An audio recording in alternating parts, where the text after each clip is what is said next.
Roma descansaba en silencio, las piedras antiguas de la ciudad eterna absorbían la luz incierta de las antorchas que peleaban contra el viento de la madrugada. Sus calles angostas llevaban consigo el peso de generaciones enteras de fe y traición, de grandeza y miseria. Era el siglo XVI y bajo la bóveda de su historia, la ciudad santa respiraba con dificultad entre la suntuosidad de los palacios eclesiásticos y la pobreza desnuda de los niños que dormían sobre la piedra fría. Una Roma deslumbrante por fuera y carcomida por dentro, que portaba la corona de la cristiandad pero que sangraba en silencio por sus heridas morales, y fue precisamente en ese escenario de gloria y podredumbre donde el cielo decidió sembrar algo inesperado, una chispa humilde, casi invisible, capaz sin embargo de fundir los corazones más endurecidos. Esa chispa no nació entre el fasto de los tronos ni en la solemnidad de los púlpitos, brotó en un recoveco oscuro, entre risas genuinas y sacrificios que nadie vería. El hombre que la portaba no se envolvía en seda púrpura, no empuñaba insignia alguna, no buscaba nombre ni reconocimiento, se llamaba Felipe. Su sotana siempre lucía arrugada, su paso era vivo y despreocupado, y su alma era tan vasta que parecía imposible que cupiese en un cuerpo humano. Quienes lo trataron lo recordaban como alguien sencillo, capaz de reír hasta el absurdo y de bromear hasta el desconcierto. Pero cuando abría la boca para hablar del amor de Dios, sus ojos se transformaban en ascuas y su corazón, literalmente, palpitaba con tal violencia que sacudía su cuerpo entero. Había en él algo que desarmaba la soberbia sin argumentos y que recogía al desesperado sin condiciones, no importaba si eras artista, mendigo, aristócrata o pecador confeso, la santidad de Felipe te alcanzaba porque no venía revestida de severidad sino de ternura, de humor y de una oración tan viva que parecía respirar. Era el sacerdote que compartía las carcajadas de los niños, que posaba la mano sobre la frente del enfermo con delicadeza, que practicaba penitencias grotescas para arrancar de raíz su propio orgullo, el confesor que transformaba las almas con una sola mirada de misericordia, el místico que vivía en medio del pueblo, el insensato de Dios que renunció a la púrpura cardenalicia para seguir siendo padre de todos los que nadie quería, y cuando su corazón, dilatado por un amor que ya lo desbordaba, se detuvo en una madrugada de mayo, Roma comprendió que había perdido a un santo y conquistado un intercesor que nunca descansaría. Esta es la historia de San Felipe Neri, apóstol de la alegría, maestro de la ternura divina, el hombre cuyo corazón ardió con tanta intensidad por Dios que ni su propio cuerpo pudo contenerlo. Florencia, año del Señor de 1515. El aire traía consigo el olor del cuero trabajado, de los libros abiertos y del pan que se cocía en los hornos de piedra. En una vivienda modesta entre callejones de piedra y fachadas de color ocre, nació un niño de ojos brillantes y sonrisa imposible de dominar. Lo llamaron Felipe. Nadie, en aquel momento, habría imaginado que ese niño transformaría el rostro espiritual de Roma a punta de carcajadas. Su madre, Lucrecia da Mosano, era una mujer piadosa y de temperamento suave, mientras que su padre, Francesco Neri, ejercía el oficio de notario con la rectitud propia de quien se siente más cómodo entre pergaminos que entre personas. Felipe, sin embargo, desde que aprendió a caminar, parecía obedecer únicamente la ley del corazón. Se reía cuando no debía, corría entre los bancos de la iglesia y formulaba preguntas que dejaban sin respuesta a los mayores. Mamá, le decía una tarde jugando en el patio, Dios también se ríe. ¿Tú qué piensas, hijo mío? Yo creo que sí, respondía el niño sin dudar, porque si me ha dado a mí la risa, no puede ser que él no la tenga. Lucrecia lo estrechaba entre sus brazos y sonreía hacia adentro, pero sabía que ese niño suyo no era un niño cualquiera. Desde muy pequeño mostraba una devoción que no venía de la obligación sino del deseo. Se escapaba solo a la iglesia, se quedaba inmóvil delante del sagrario como si aguardase una respuesta, y hablaba con Dios con la familiaridad de quien conversa con el mejor amigo del mundo. Cuando cumplió 8 años, la tragedia se coló en su infancia sin avisar.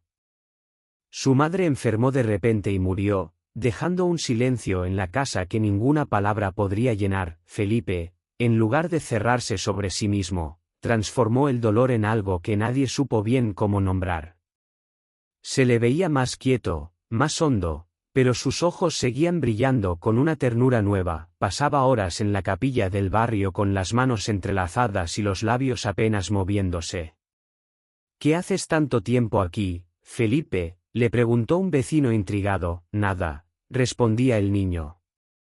Le cuento cosas a Jesús y él me escucha, a veces pienso que también me responde. Su padre, hundido en la viudez y en sus libros, decidió enviarlo años más tarde a San Germano, donde un tío suyo podía ofrecerle un futuro más previsible. En San Germano aprendió los rudimentos del comercio.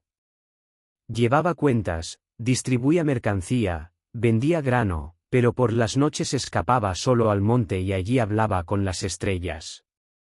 Muchacho, le decía su tío con exasperación, ¿cómo es que el negocio no te llama? Podrías llegar a ser rico. Felipe lo miraba con esa dulzura suya que no admitía réplica. ¿Y para qué quiero ser rico, si ya tengo a Dios?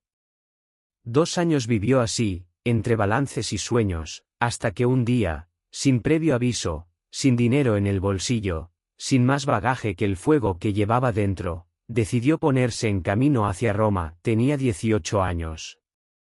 Nadie lo aguardaba allí, nadie sabía su nombre, pero él tenía la certeza de que debía ir. ¿A qué vas a Roma?, le preguntó el carretero que lo recogió a mitad de camino.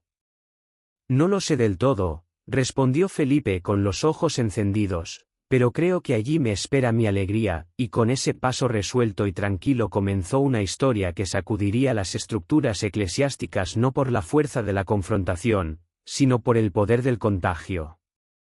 Roma, 1533, ciudad de ruinas majestuosas y almas fracturadas, donde los mármoles de los templos paganos convivían con el polvo de los callejones sin nombre. Con 18 años, delgado, cubierto con una túnica prestada y unas sandalias desgastadas, Felipe se perdió entre la multitud de peregrinos, mendigos, aristócratas y soldados que habitaban la ciudad eterna. Nadie lo conocía, nadie lo esperaba y sin embargo, Dios ya había trazado el plan. Durante los primeros días sobrevivió de la caridad ajena. Dormía en una habitación vacía, comía pan duro y enseñaba a leer a los hijos de los artesanos a cambio de unas pocas monedas. Su vida era escondida y sencilla, pero cada noche, terminadas sus tareas, descendía a las entrañas de Roma. Se adentraba en las catacumbas de San Sebastián, donde los primeros mártires habían rezado, vivido y muerto por amor a Cristo. Allí, en el frío húmedo de la piedra vieja, Felipe encontraba lo que ningún templo suntuoso podía darle, el silencio vivo de la eternidad. Encendía una lámpara de aceite y se sentaba solo entre epitafios anónimos a conversar con su Señor. Era oración, sí, pero también diálogo verdadero. Una noche, mientras rezaba arrodillado con los brazos abiertos, una luz intensa inundó la galería subterránea. No venía de afuera, sino de adentro. Una esfera de fuego invisible, describiría él mucho más tarde, que entró por su boca y descendió hasta el pecho. En ese instante, su corazón se expandió con una violencia tal que creyó que moriría de pura felicidad. «Basta, Señor», susurró ahogado por el gozo, «no puedo más. Tu dulzura me mata», temblaba de pies a cabeza. Su cuerpo entero se agitaba como una rama sacudida por un viento que venía de otro mundo. Cayó al suelo sin perder la conciencia, inmóvil, como si su alma hubiese sido arrancada por un instante de todo lo terrestre.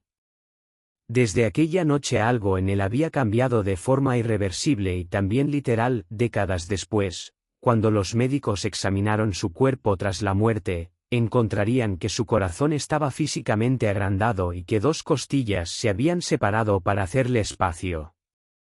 Pero en aquel entonces Felipe no daba explicaciones, simplemente sonreía con ternura, se levantaba de la piedra húmeda y subía de regreso al ruido y al polvo de la ciudad. «¿Por qué andas siempre tan contento, Felipe?», le preguntó un joven estudiante. «Porque acabo de estar con aquel que nunca deja de amarme», respondió con los ojos llenos de una luz que no era suya. Sin ordenación sacerdotal, sin cargo eclesiástico, Sin ningún título que lo respaldara, Felipe inició un apostolado informal que comenzó a transformar Roma desde sus cimientos. Hablaba con uno en la esquina de la calle, con otro en la carnicería, con otro en los escalones de la iglesia. No predicaba a gritos, sino que amaba en voz baja, no reprendía, sino que preguntaba, escuchaba, se interesaba genuinamente. ¿Rezas? ¿Has confesado últimamente? Sabes que Jesús te espera, y luego venía la broma, la risa compartida, la palmada en el hombro, y detrás de la risa una semilla, y detrás de la semilla una conversión. Una tarde uno de sus alumnos le preguntó, Maestro Felipe, ¿por qué no te cansas nunca de decir siempre lo mismo a la gente? Y él, con una sonrisa sin fondo, respondió, porque Cristo tampoco se cansa de llamarlos. Y así, día tras día, noche tras noche, oración tras oración, Felipe se iba convirtiendo en antorcha encendida, una antorcha humilde, sí, pero tan verdadera que su fuego sigue ardiendo todavía. Roma, 1551, Felipe tenía 36 años. Durante casi 2 décadas había vivido como laico consagrado, oculto entre la gente sencilla, sembrando en silencio el evangelio entre zapateros, soldados y cortesanos, pero ahora, por obediencia y siempre solo por obediencia, había aceptado lo que durante años había eludido, el sacerdocio. ¿Estás seguro de esto, Felipe? Le preguntó un viejo amigo antes de la ordenación, tú ya haces más bien que muchos clérigos de oficio. Felipe, con aquella sonrisa suya que desarmaba hasta los más recelosos, respondió, me lo han pedido por amor y, ¿cómo habría de negarme al amor? El día de su ordenación no hubo cortejo de honor, ni música ceremonial, ni flores. Solo una sotana negra que le quedaba corta, una voz que tembló al pronunciar las promesas y un corazón que ardía como una tea en la noche. A partir de ese día, Felipe comenzó a confesar y ya no paró. Horas, días, años enteros se sentaba en su confesionario y escuchaba, y mientras escuchaba, su alma envolvía a cada penitente con una ternura que no era de este mundo. No condenaba, no alzaba la voz, no golpeaba la conciencia ajena con el mazo de la culpa, miraba con dulzura, tocaba el alma herida con firmeza y la ayudaba a ponerse de pie con palabras que parecían dictadas desde el cielo. ¿Te sientes sucio?, le decía a un joven que temblaba frente a él, pues déjate lavar. Cristo tiene más ganas de abrazarte que tú de huir de él, Padre, le confesaba una mujer entre sollozos, ya no puedo rezar. No siento nada, entonces reza sin sentir nada. Dios no busca tu entusiasmo, sino tu fidelidad, él también ha conocido el silencio. Las colas para confesarse con él comenzaban al amanecer, fue en esos días que nació el oratorio, no como institución planificada, sino como encuentro espontáneo. Una habitación pequeña donde se reunían jóvenes, niños, mendigos y nobles sin distinción de rango, allí leían vidas de santos, entonaban salmos, rezaban y reían. Sí, reían, porque Felipe enseñaba que la santidad no era cuestión de semblante grave sino de gozo verdadero. No pecar es bueno, decía una tarde mientras le daba vueltas a una naranja entre las manos, pero amar es mejor. Un día uno de los muchachos le preguntó, Padre Felipe, ¿cómo sabemos si vamos por buen camino? Y él, sin dejar su juego, respondió, si no dejáis de reír con el corazón limpio, vais bien. A veces, para combatir su propia vanidad, Felipe se imponía penitencias que rozaban lo estrafalario, se afeitaba solo la mitad de la barba.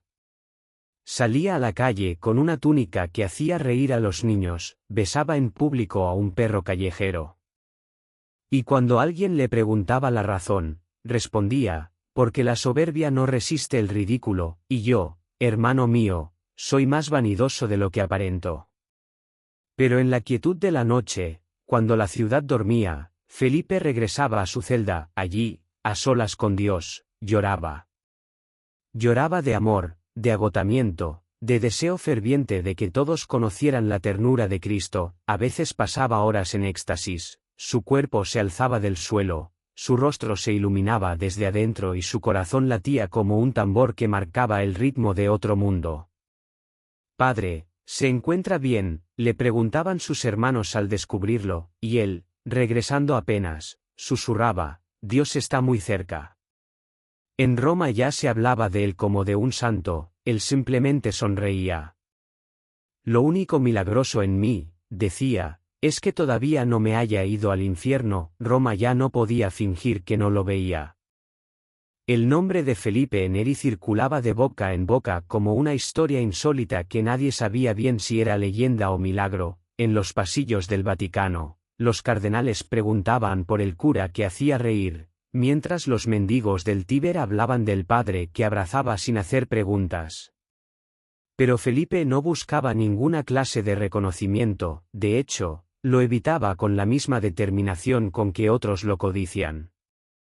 Cuando los obispos quisieron convertirlo en cardenal, se ocultó detrás de una cortina y no salió hasta que se marcharon. Cuando el Papa quiso nombrarlo prelado, simuló una demencia tan convincente que el mensajero se fue seguro de que el hombre había perdido el juicio. ¿Por qué rechazas esos honores, padre?, le preguntó un joven sacerdote, porque el que sube demasiado alto cae desde más arriba. Yo prefiero quedarme abajo, donde si tropiezo solo me ensucio las sandalias, y sin embargo, en su humildad, Dios seguía empujándolo hacia adelante. El oratorio se había quedado pequeño, llegaban cada vez más almas, no solo niños y prostitutas, sino también nobles, artistas, músicos, intelectuales, cardenales. Todos se sentaban en círculos sin jerarquías, todos leían, oraban, cantaban, compartían. Todos eran hijos. Padre, ¿esto que hacemos tiene algún nombre?, le preguntó uno de los fieles. Sí, respondió Felipe, se llama amar a Dios con alegría. Así nació la congregación del oratorio, no con decretos solemnes ni fundaciones protocolarias, nació como nacen las cosas con vida propia, de manera orgánica, con calor humano, con libertad y con ternura. Felipe nunca quiso votos ni reglamentos rígidos, solo pidió a los sacerdotes que vivieran juntos como hermanos, sin propiedad privada y con una sola norma, caridad y alegría. Entre los primeros oratorianos estaban César Baronio, que llegaría a ser cardenal e historiador de la Iglesia, y Francesco María Tarugi, futuro arzobispo de Aviñón, junto a muchos más que, aunque anónimos, fueron columnas silenciosas de la Reforma católica. Cuando le mostraban un altar dorado, Felipe decía, mejor dáselo a los pobres. Jesús ya tiene suficiente oro en el cielo, pero en cambio si promovía la belleza espiritual, buena música, liturgias cuidadas, arte que elevara el alma. Atraía a compositores como Palestrina y los cantos del oratorio se filtraban por las calles romanas como ecos de otro mundo. La música, decía, es como el incienso del alma. Sube, perfuma y hace sonreír a Dios. Hubo resistencia. Muchos eclesiásticos desconfiaban de tanto desorden aparente, una comunidad sin votos formales, un fundador que reía, que no castigaba, que permitía que la broma conviviera con la lectura sagrada. Algunos llegaron a acusarlo de herejía, la Inquisición lo puso bajo vigilancia. Lo citaron a declarar, Felipe fue. Le preguntaron, ¿es verdad que usted dice a los jóvenes que Dios no se irrita? Y él respondió, es que es más sencillo convertir un corazón con una caricia que con un golpe. La acusación se retiró, solo le dejaron una advertencia, sea prudente, padre Neri. Y él, al salir, murmuró en voz baja, seré prudente, pero no dejaré de ser feliz. Una vez, uno de los oratorianos se mostró arrogante después de haber pronunciado un sermón exitoso. Al día siguiente, Felipe le ordenó predicar sobre la burra de Balaán. El joven obedeció, sudó, tartamudeó, perdió el hilo. Al terminar, Felipe le dijo al oído, el asno volvió a hablar, pero esta vez no dijo nada útil, y ambos rieron, porque así educaba, con firmeza, sí, pero siempre con misericordia. El rumor no cesaba, en las plazas, en las sacristías, en las calles empedradas del Trastevere, no había otro tema. Felipe Neri, el apóstol de la alegría, se había convertido, sin pretenderlo ni buscarlo, en el corazón palpitante de una Roma sedienta de conversión, no con poder institucional, no con discursos elaborados, sino con el fuego invisible del Espíritu Santo, ese que arde sin consumirse, que da calor sin quemar. Cada mañana, mucho antes de que el sol tocara las cúpulas de la ciudad, Felipe se levantaba, celebraba la misa temblando de amor. En ocasiones el temblor era tan pronunciado que debía detenerse, apoyar la frente en el altar mientras sus lágrimas caían silenciosas sobre el corporal. ¿Se encuentra mal, padre?, le preguntó un día un joven acólito. No, hijo, respondió él con la voz entrecortada, es que Dios es demasiado dulce. Uno de los grandes prodigios de Felipe consistía en lograr que los poderosos se hicieran pequeños. Algunos de los personajes más influyentes de Roma acudían a él en secreto. Le confiaban sus miserias, sus dudas, los pecados que no se atrevían a nombrar en ningún otro lugar. Felipe, le dijo cierta vez un cardenal entre lágrimas, he vivido como si Dios fuera una teoría y tú me has hecho recordar que es una persona. No yo, eminencia, respondió Felipe, poniéndole una mano sobre el pecho. Él. Siempre, él, una joven noble, entregada a las vanidades del mundo, apareció un día buscando una bendición rápida. Vestía ropas suntuosas y joyas que relucían. ¿Quieres salvar tu alma, hija?, le preguntó Felipe. Sí, padre, respondió ella, más por cumplir que por convicción. Entonces empieza por quitarte ese corsé de orgullo y luego ven a rezar conmigo, descalza. Ella vaciló, perpleja, pero al ver los ojos del anciano, llenos de un amor que no admitía duda, accedió. Esa noche lloró como no había llorado en años. Días después vendió sus joyas y entregó el dinero a los pobres. Felipe no obraba milagros espectaculares, pero los corazones cambiaban y eso era el milagro más grande. Felipe recorría las calles con una bolsa oculta bajo la sotana donde guardaba limosnas que repartía con discreción.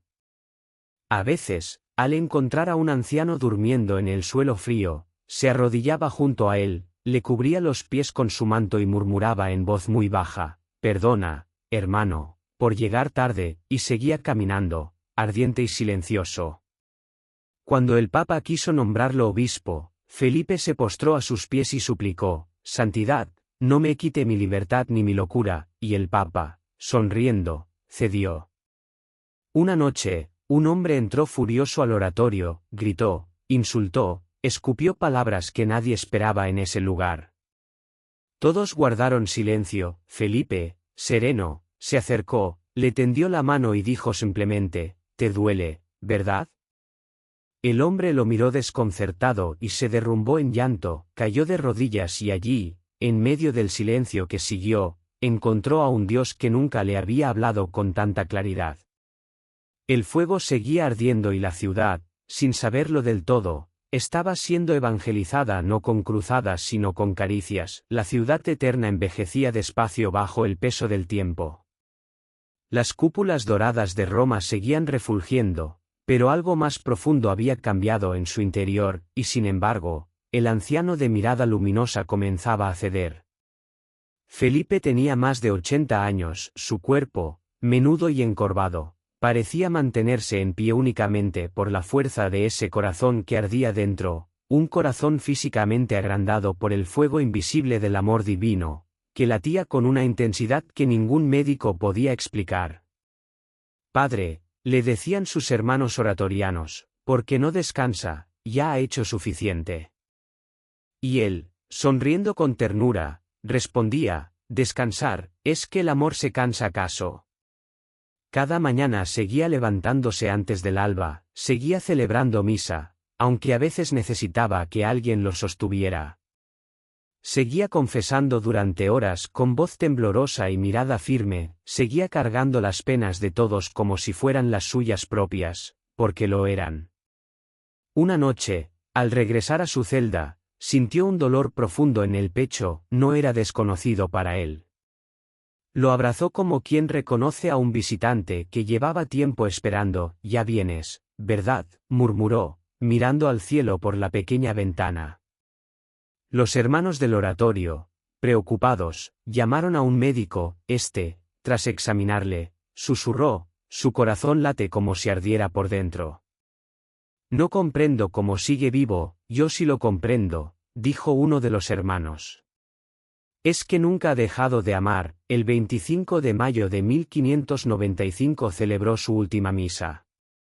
Tardó más de 1 hora en pronunciar unas pocas palabras, porque cada frase le hacía llorar. Al comulgar se quedó inmóvil, con los ojos cerrados, como si el cielo se le hubiera abierto una vez más, por última vez. Esa noche se retiró a su celda, la pequeña lámpara de aceite parpadeaba sobre la mesa. Felipe se recostó en su lecho. No tenía nada, solo una cruz, una túnica vieja y un corazón que ya no cabía en su cuerpo. Llamó a los más cercanos, les tomó las manos uno por uno. «No os entristezcáis», les dijo. «¿Dónde voy? La alegría no tiene fin». Le preguntaron si quería algo. «Sí», respondió con una sonrisa, «que recéis y que no dejéis de reír». A medianoche su rostro se iluminó. Sus labios se movieron sin sonido, decían algo, quizá un nombre, quizá una oración, quizá una risa que solo el cielo podía entender. Luego, lentamente, su pecho se elevó por última vez y se detuvo. Felipe había partido. La noticia se extendió por Roma como un relámpago silencioso. Gente de toda condición acudía a Santa María in Vallicella, nobles y mendigos, teólogos y prostitutas, niños y ancianos. Todos querían verlo una vez más, tocarlo, agradecerle en silencio. «¿Por qué lloras?», preguntó un niño a su madre. «Porque el padre Felipe nos enseñó a amar y ya no está. ¿Y ahora quién nos va a hacer reír?». Ella no supo qué responder. Su cuerpo fue examinado por orden del Papa y lo que encontraron confirmó lo que tantos sospechaban: su corazón, físicamente agrandado, había desplazado 2 costillas. Había vivido con un fuego real dentro, literalmente, dijo uno de los médicos. Su corazón no era humano, o no era solo humano. El Papa, al conocer los detalles, se arrodilló en privado y dijo: «Roma ha perdido un sacerdote y el cielo ha ganado un sol». Pero no era del todo verdad. Roma no lo perdió, porque el fuego no se apaga, se transmite. El oratorio continuó. Los discípulos siguieron sus pasos. El espíritu de Felipe Neri, ligero, jovial, incansable, flotaba por las calles romanas no como un fantasma sino como una llama que pasaba de alma en alma. Y así el ocaso de su vida no fue oscuridad sino amanecer, un amanecer que no tiene fin. Hay santos que levantan monasterios, redactan tratados, combaten herejías o fundan órdenes que atraviesan los océanos. Y luego está Felipe Neri, el santo que no dejó grandes libros, ni armaduras brillantes, ni muros de piedra, sino sonrisas. Felipe no transformó el mundo con espadas ni con bulas papales, sino con una risa genuina, con una mirada de ternura, con un corazón que latía más por los demás que por sí mismo. En una Roma convulsa, marcada por las sombras de la Reforma y los excesos de la Contrarreforma, él eligió el camino más débil y por eso el más poderoso: la caridad invisible, la humildad de todos los días, la alegría silenciosa que desarma sin herir. Lo llamaron el santo de la alegría. Pero fue mucho más que eso. Fue el hombre que convirtió la alegría en una forma de oración, en una vía mística, en un sacramento secreto que no requería altar sino alma dispuesta. Su congregación del oratorio no conquistó continentes, pero conquistó corazones, sin votos solemnes, sin jerarquías rígidas, sin estructuras que oprimieran. Solo el fuego del espíritu, la libertad interior, la fraternidad sin máscaras. Felipe fue canonizado en 1622, pero su santidad no necesitó decreto alguno. La llevaba en la manera de caminar, de escuchar, de tocar a cada persona como si fuera la única persona del mundo. Fue consejero de papas y confesor de prostitutas, padre de sabios y amigo de mendigos, médico de almas y bufón de sí mismo. Decía que quien no se ríe de sí mismo corre el riesgo de tomarse por Dios, y que una carcajada en el momento justo puede abrir más puertas que 1000 sermones. Hoy Felipe Neri sigue caminando entre nosotros, en cada sacerdote que escucha con ternura, en cada madre que consuela sin juzgar, en cada joven que sirve en silencio, en cada cristiano que no olvida que el reino de Dios también tiene la forma de una sonrisa. Su vida es un recordatorio ardiente de que la santidad no se mide en mármoles, ni en títulos, ni en solemnidad hueca. Es una danza con Dios, una danza con los pies cubiertos de polvo, con las manos gastadas por el servicio y con el corazón a punto de reventar de amor, porque cuando un alma ama de verdad, ya no cabe en sí misma. Entonces se desborda, se convierte en llama, en luz, en vida para otros, como el corazón de Felipe, que nunca dejó de latir. San Felipe Neri, padre de la alegría, apóstol de Roma, corazón sin fronteras, ruega por nosotros.